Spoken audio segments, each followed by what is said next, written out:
Hello everyone, आप देख रहे हैं चैनल अमीन इन्फो। दोस्तों, मिनिस्ट्री ऑफ होम अफेयर्स का एक डिपार्टमेंट है इंटेलिजेंस ब्यूरो। इंटेलिजेंस ब्यूरो में सिक्योरिटी असिस्टेंट एग्जीक्यूटिव और मल्टीटास्किंग स्टाफ की वैकेंसीज निकली हैं 10th पास के लिए। जो class 10th matric pass out है उनके लिए वैकेंसीज निकली हैं और 2 पोस्ट के लिए वैकेंसीज हैं, सिक्योरिटी असिस्टेंट एग्जीक्यूटिव और मल्टीटास्किंग स्टाफ। ये जो वैकेंसीज़ हैं ये स्टेट वाइज वैकेंसीज़ हैं। चलिए देखते हैं इन वैकेंसीज़ की बारे में इंफॉर्मेशन जो भी प्रोवाइड करी गई है।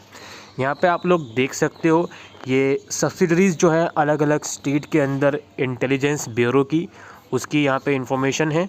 और जैसे फॉर एग्ज़ाम्पल अगर हम बात करें यहाँ पे अमृतसर की, तो अमृतसर में आप लोग देख सकते हो किस पोस्ट की कितनी वैकेंसीज़ हैं। जैसे यहाँ पे सिक्योरिटी असिस्टेंस का लिखा हुआ है और मल्टीटास्किंग स्टाफ का लिखा गया है और लैंग्वेज लिखी गई है पंजाबी।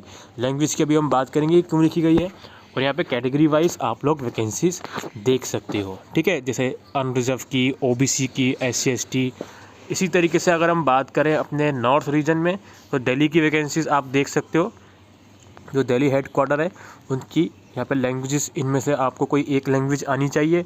और सिक्योरिटी असिस्टेंट और मल्टीटास्किंग स्टाफ की कैटेगरी वाइज यहाँ पे वैकेंसीज़ लिखी गई हैं, ठीक है। ये नंबर ऑफ़ वैकेंसीज़ हैं, ये आप लोग देख सकते हो। इसके बाद मैं और नीचे आता हूँ और इसके बारे में मैं इंफॉर्मेशन देने की आप लोगों को कोशिश करता हूँ। इसमें बताया गया है कि आप लोग से रिक्वेस्ट करी जाती है कि सारे parameters, eligibility criteria, age limit, वो सभी चीज़ें आप रीड कर लीजिए अप्लाई करने से पहले। अप्लाई इसके लिए आपको ऑनलाइन करना है। Vacancies reserve for PWD ESM will be allocated on the centralized basis without allocating them to a particular SIB, which would allow the PWD ESM from the SIB to compete against vacancies reserved for them। यानी कि जो ये physically disable और ex serviceman की जो vacancies हैं वो central rule के अकॉर्डिंग ही रिक्रूट करा जाएगा, ठीक है। अच्छा, यहाँ पे आप लोग देखो पे स्केल क्या क्या है इन वैकेंसीज़ का। यहाँ पे सिक्योरिटी असिस्टेंट का लिखा गया है और मल्टीटास्किंग स्टाफ का लिखा गया है। पे लेवल 3 में है इनका और इसका पे लेवल 1 में है, ठीक है। और इसके अलावा हम बात करते हैं सबसे इम्पोर्टेंट चीज़ एजुकेशन क्वालिफ़िकेशन की। इसमें आपको क्लास 10th चाहिए किसी भी रिकॉग्नाइज बोर्ड से। अगर आपकी क्लास 10th कंप्लीट है तो आप इसके लिए एलिजिबल हो। इसके अलावा आप जिस भी स्टेट के लिए अप्लाई कर रहे हो उस पर्टिकुलर स्टेट का डोमिसाइल सर्टिफिकेट आपके पास होना चाहिए। इसके अलावा आप जिस भी स्टेट के लिए अप्लाई कर रहे हो, जिस भी सब्सिडरी के लिए अप्लाई कर रहे हो, उसमें जो लैंग्वेजेस हैं कोई एक लैंग्वेज आपको आनी चाहिए। जैसे हम वापसी ऊपर चलते हैं, फॉर एग्ज़ाम्पल आप लेट्स से पटना के लिए अप्लाई कर रहे हो तो आपको हिंदी लैंग्वेज आनी चाहिए। और जहाँ पर एक से ज़्यादा लैंग्वेजेस लिखी गई हैं, जैसे फॉर एग्ज़ाम्पल मैं दिल्ली का आपको दिखाता हूँ, या फिर चलिए दिल्ली का ही दिखा देता हूँ। यहाँ पे देखिए दिल्ली का आप देख सकते हो, हिंदी, पंजाबी या उर्दू कोई एक आपको लैंग्वेज आनी चाहिए, ठीक है। यहाँ पे सर्टिफिकेट नहीं मांगा लैंग्वेज का, बट ये है कि हाँ आपको लैंग्वेज आनी चाहिए। Knowledge of any one of the local languages mention above. इसके अलावा डिज़ायर्ड क्वालिफ़िकेशन, याद रखिए ये डिज़ायर्ड है, मिनिमम नहीं है। अगर आपके पास कोई फील्ड एक्सपीरियंस है इंटेलिजेंस वर्क का तो अच्छी बात है, otherwise minimum qualification class 10th ही है। और प्लस आपको लोकल लैंग्वेज आनी चाहिए और प्लस जिस भी सब्सिडरी में, जिस भी स्टेट की सब्सिडरी में आप अप्लाई कर रहे हो वहाँ का डोमिसाइल सर्टिफिकेट आपके पास होना चाहिए। इसकी एज लिमिट की बात करूँ तो 27 साल से ज़्यादा की एज आपकी नहीं होनी चाहिए। 25 नवंबर 2022 को कट ऑफ डेट है, यानी कि मिनिमम 18 और मैक्सिमम 25। ये आपकी सिक्योरिटी असिस्टेंट का लिखा गया है और ये आपका मल्टीटास्किंग स्टाफ का लिखा गया है, ठीक है। ये मल्टीटास्किंग स्टाफ का ये 18 से 25 वाला और 27 साल से ज़्यादा का नहीं होना चाहिए in case you are applying for security assistant executive, ठीक है। बाकी अपर एज लिमिट में यहाँ पर रिलैक्सेशन होगा 5 साल तक का SC ST के लिए, और OBC के लिए 3 साल तक का रिलैक्सेशन है। बाकी अदर कैटेगरीज वाइज यहाँ पर रिलैक्सेशन लिखा गया है कुछ अदर कैंडिडेट्स के लिए, ठीक है। इसके अलावा क्या है, the post of security assistant being an operational post is not reserved for any category HH, OH, VH of PWD, hence they need not apply। यानी कि यहाँ पे 2 कैटेगरी की पोस्ट हैं, एक सिक्योरिटी असिस्टेंट एग्जीक्यूटिव की है, वो ऑपरेशनल पोस्ट है तो उसके लिए PWD कैटेगरी के स्टूडेंट या कैंडिडेट अप्लाई नहीं कर सकते। लेकिन जो मल्टीटास्किंग स्टाफ है इसके लिए PWD कैंडिडेट एलिजिबल है, रिस्पेक्टिव कैटेगरीज जो यहाँ पे लिखी गई हैं तो वो अप्लाई कर सकते हैं, ठीक है। और जो भी रिजर्वेशन होगा वो गवर्नमेंट के रूल के अकॉर्डिंग ही आप लोगों को दिया जाएगा।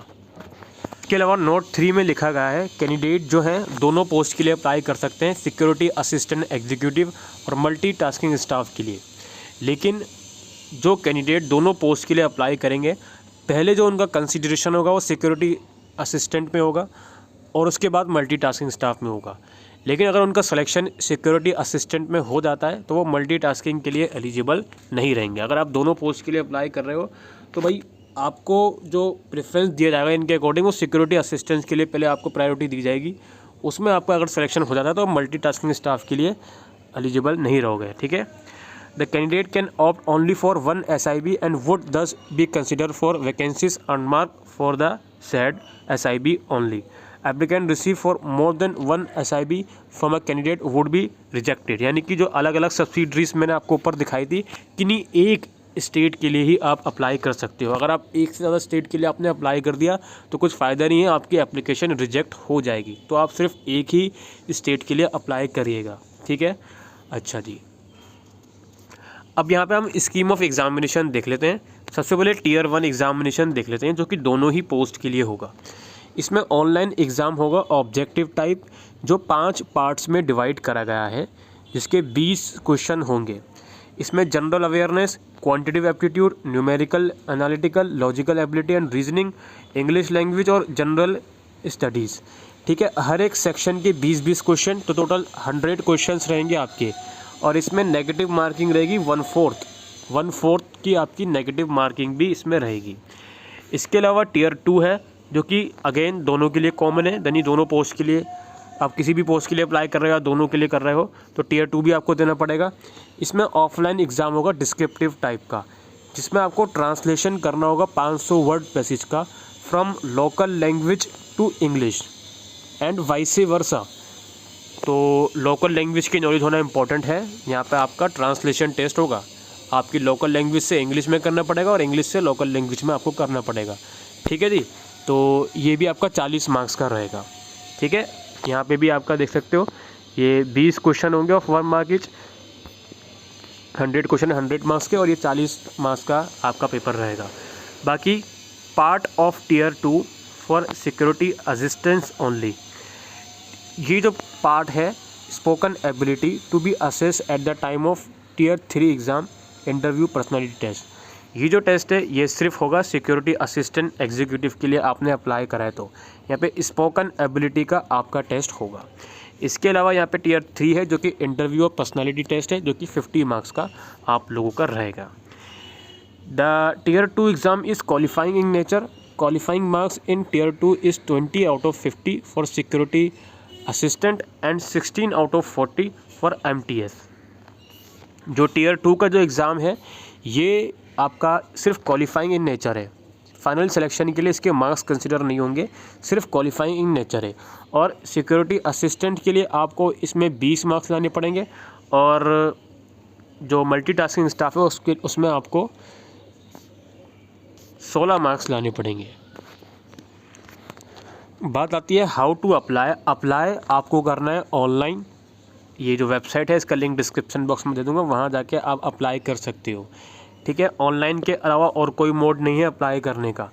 5 नवंबर से 25 नवंबर के बीच इसके फॉर्म निकलेंगे। मैं वीडियो बना रहा हूँ 28 अक्टूबर को, तो याद रखिए 5 नवंबर से 25 नवंबर तक इसके फॉर्म निकलेंगे, ठीक है।